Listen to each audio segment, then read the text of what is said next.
Don't blink, it's your boy Ink. We almost forgot to do this. It is what?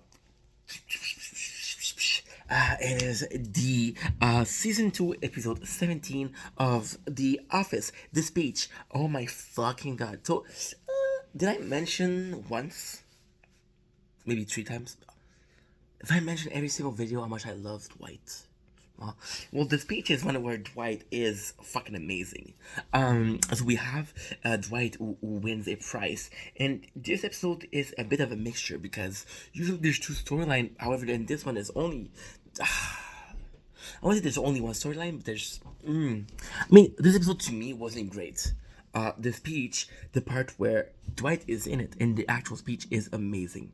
It is crucial and it's fucking phenomenal, and I do love it. But the actual episode was a bit weak. So we got Pam, who is making a wedding invitation, right? On office time. And although I fuck with weddings, I don't fuck with wasting everybody else's time. I don't fuck with Pam being, oh, you guys need to help me if you want to get an invitation. She technically didn't say that, but you're going to be invited to the wedding and you're not going to help out.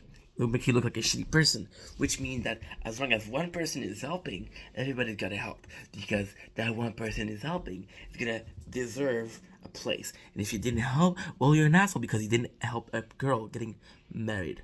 And at the end of the day, nobody wants to be an asshole, right? Right. Cool.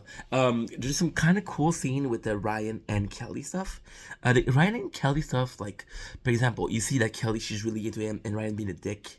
And although, arguably, it's kind of refreshing because, and again, it does seem like I don't like Jim and Pam. I do, but not like that. Not in the beginning. I do like them as a couple, but for now, no. Um, it does seem like Ryan's an asshole. But Ryan is quote unquote low key, yo, doing what Pam should be doing, and that's shutting Kelly down because she's in love with him. So like, I'm not gonna give her hope. I'm not gonna give her false hope, which is something Pam does with Jim. So is Ryan an asshole? Sure. Is Ryan an honest asshole? Absolutely. Is Ryan being an asshole and being honest better than giving false hope to a guy for years? Go figure.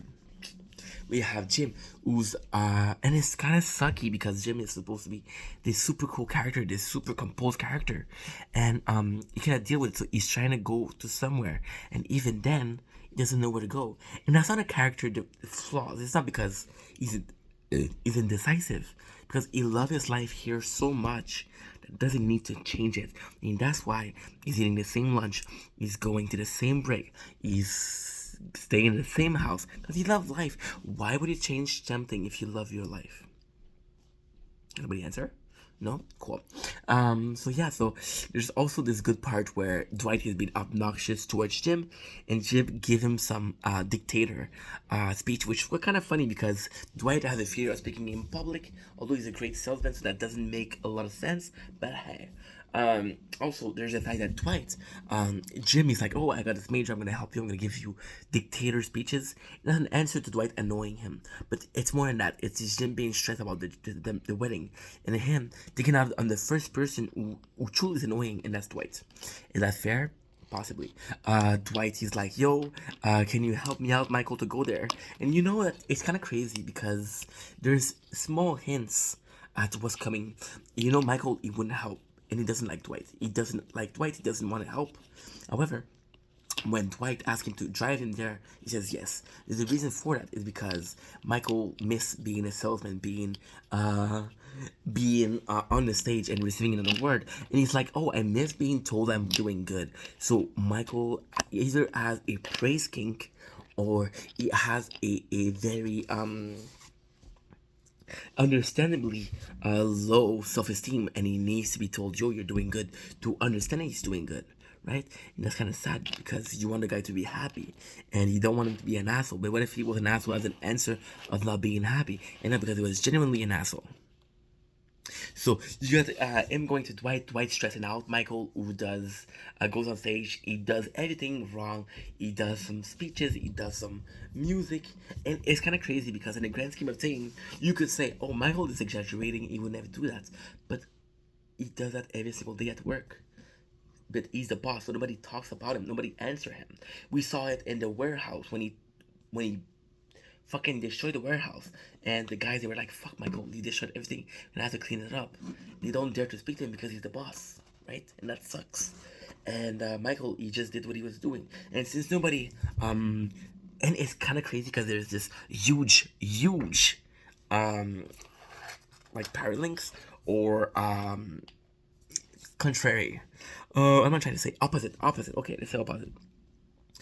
Michael sense of what he's doing is fun because nobody talks to him otherwise, give him a sense of confidence that allows him to go to the front of the stage. Dwight not being told that he's doing a good job, having this worship attitude towards Michael, to treat him like shit, makes him stressed to go in the front. When he see that Michael is fucking up, he decides to save Michael. Right? He decides to save Michael and go on the front. And actually, he's stressing, and guess what? He might dislike Jim, but he listens to Jim. That means there's a level of trust between him and Jim. There's a level of trust. Level of trust, I don't know about you, but if I trust somebody, they're my friends. Simple math. So you got this level of trust with Jim, and he does, and he actually kills it. And yeah, it's a speech from a dictator, but it's the intent, not the message per se. As a good person, it tells you something, versus the bad person tell you something. Well, the good person trying to help you, right? Not trying to hurt your feelings. So again, in this case, we had Dwight. He even slapped the finger. But the most important part is how Dwight is a nice guy, because Dwight saw Mike fucking up, and Dwight went to see Michael. Michael didn't give a shit about the speech. Dwight had every single right to get mad at Michael for not giving a shit.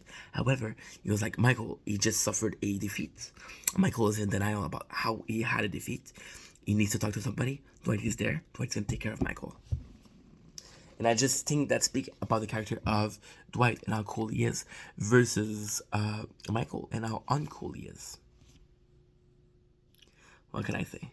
That's just the way I see things. This is the way I do things. This is my perception. And my perception is my own, because at the end of the day, I'm allowed to say everything I fucking want to. As always, I love you guys. Peace.